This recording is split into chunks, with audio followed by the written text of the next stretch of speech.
Alors pour moi,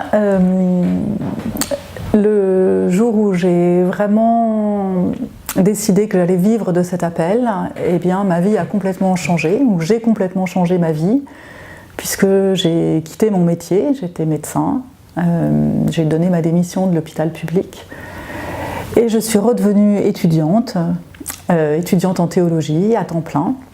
Donc ça a été quand même, j'avais 45 ans et ça a été un grand chamboulement dans ma vie. Je crois que vivre de l'appel de Dieu, vivre ça veut dire le vivre vraiment en pratique, quoi. Et jusque-là, je l'avais vécu mais plutôt dans ma tête et dans mon cœur. Et puis il y a eu un moment où il a fallu que ça se transforme en pratique. Alors j'ai beaucoup de chance parce que la paroisse qui m'a accueillie est une super paroisse avec des gens qui sont vraiment extrêmement bienveillants et qui font très envie que je sois là. Donc pour moi c'est vraiment très agréable. Ils ont très envie de faire plein de choses, ils ont envie de vivre cet appel de Dieu qu'ils entendent et de le vivre avec moi. Donc ils m'installent dans une place de pasteur de cette paroisse. Donc pour moi c'est vraiment une très grande chance.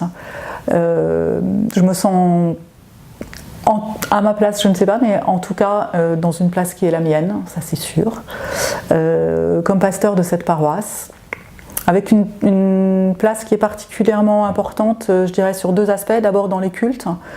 C'est une paroisse qui est très attachée à avoir une espèce de centralité du culte, à ce que les paroissiens viennent au culte et que le culte soit un vrai moment fort de la paroisse.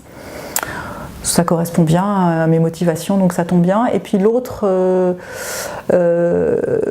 place qui est vraiment importante aussi, c'est celle qui consiste à créer du lien dans la paroisse entre les paroissiens, au-delà précisément du culte, au-delà de nos murs, au-delà des moments qu'on passe ensemble, dans un espèce d'autre lieu et d'autre temps qui peut-être est plus propice à entendre l'appel de Dieu.